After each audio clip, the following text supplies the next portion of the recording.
हमारे यहाँ अगर प्रधानमंत्री की जान जितनी महत्वपूर्ण है उतनी ही 2 साल से मणिपुर जल रहा है, वहाँ भी प्रधानमंत्री न जा पाए हैं। तो एक तरह से एक कायर प्रधानमंत्री ये देश को मिला है। आतंकवादी हमले कश्मीर में हुए के मन की इनके तन की बात हम सुनते रहेंगे। मीडिया जो कि पूरी तरीके से 14 के बाद खत्म हो चुका है। जवानों की शहादत के नाम पे वोट मांगते हैं, पूरे देश में वोट मांगते हैं। 6 दिन हो गए हैं, नरेंद्र मोदी कहां हैं, कहां गायब हैं, किसी को पता नहीं है। और इस हमले की जिम्मेदारी कैसे तय होगी, इस पर भी बात नहीं की जा रही है।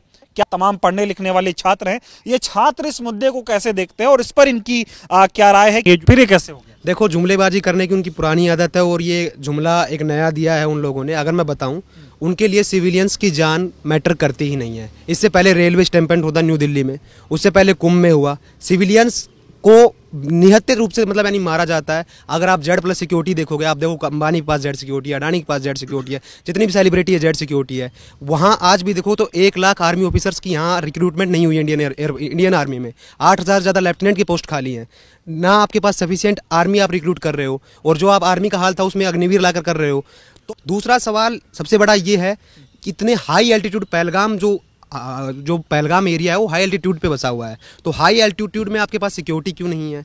वहाँ मोस्ट ऑफ द लोग, आपने इसको धर्म का मामला बता दिया है। धर्म का मामला इसे कनेक्ट करके आप एक राजनीति की जो रोटियां सेकने का काम कर रहे हो धर्म की राजनीति करके, वो आपने इसको बताया है। इसके अलावा यहाँ पर एक क्रिश्चियन भी शहीद हुआ है, एक सर सैयद जो वहाँ पर घोड़सवारी या खच्चर सवारी करता है वो भी शहीद हुआ है। इसके अलावा IB का एक ऑफिसर शहीद हुआ है।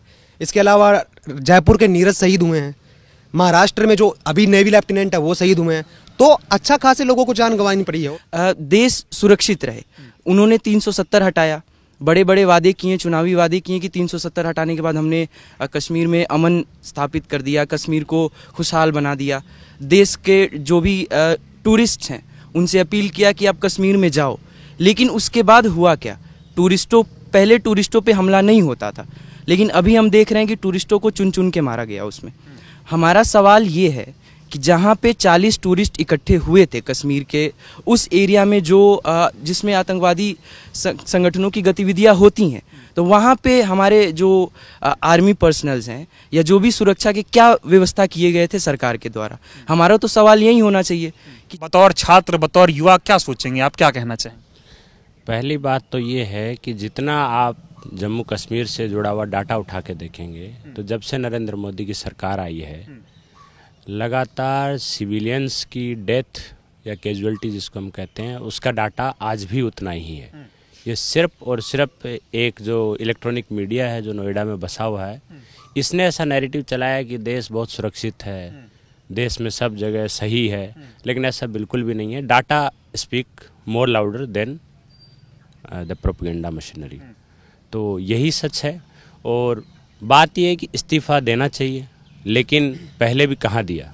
क्या पहले इतने बड़े आतंकी हमले नहीं हुए? लगातार हुए हैं, 2014 से लेकर 2025 तक हुए हैं, लेकिन इन्होंने जिम्मेदारी लेने से बचने का रास्ता निकाल लिया। और कहीं ना कहीं जो हमला होता है उसका अलग अलग तरीके से फ़ायदा उठाना, बचना, सर्वदलीय बैठक हो, प्रेस कॉन्फ्रेंस हो, जनता के सामने जाना हो, इन सब से बचने का एक ट्रेंड रहा है इस सरकार का।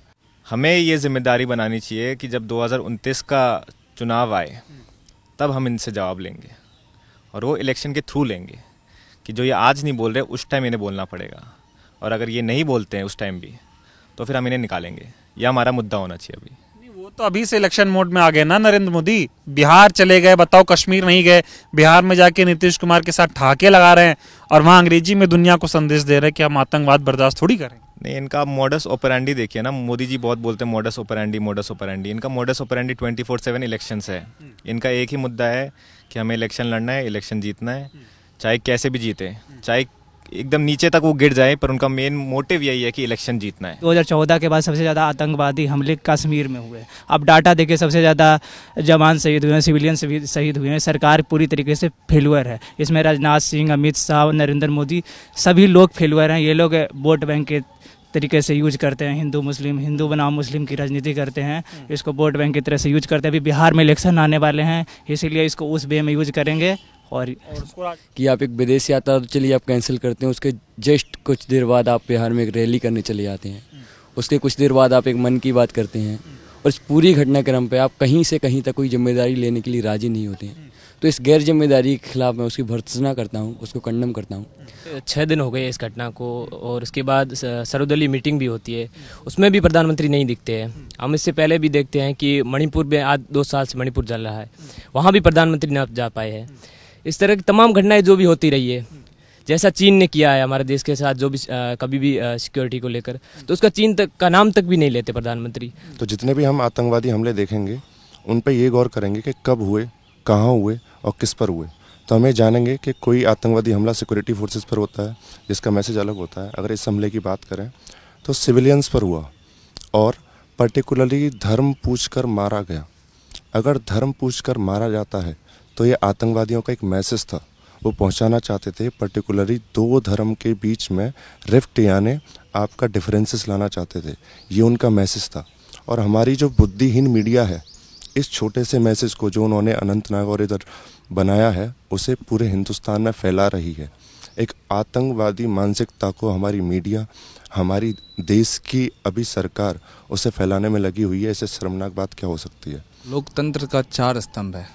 एक मीडिया जो कि पूरी तरीके से 14 के बाद ख़त्म हो चुका है, उसका जवाब मतलब उसका काम था पूछने का, और सरकार का काम है उसको मतलब कन्वे करने का कि आप किस तरीके से कहाँ विफल हुए। और ये सबको दिख रहा है कि सरकार अभी से नहीं, इसके पहले भी सरकारें जो बनी थी 2014 के पहले भी, लेकिन सारे सरकारों की जो जब उनके साथ ऐसे घटनाएं हुए हैं तो उन्होंने अपनी रिस्पॉन्सिबिलिटी ली है। बट ये घमंडी सरकार जो है रिस्पॉन्सिबिलिटी के नाम से सिर्फ पीछे भागता है। इसको सिर्फ सिविलियन से वोट चाहिए। 2019 का इलेक्शन आता है, वो शहीदों की जो जवानों की शहादत के नाम पे वोट मांगते हैं, पूरे देश में वोट मांगते हैं। उसके बाद वो गवर्नमेंट में फिर से आते हैं, फिर वो 370 का अब्रोगेशन करते हैं, फिर पूरे देश में तमाम इलेक्शंस में वो इसी मुद्दे को लेकर वोट मांगते हैं कि हमने 370 हटा दिया, देखिए हमने कश्मीर का जो इश्यू था, बहुत बड़ा इश्यू था, वो सॉल्व कर दिया, कश्मीर से टेररिज्म को हटवा दिया, पूरे देश में आतंकवाद को हमने मूल से नष्ट कर दिया है। लेकिन उसके बाद बार बार ये आतंकी हमले होते रहे हैं कश्मीर में, सिविलियंस की हो, जवानों की ही शहादत होती रही।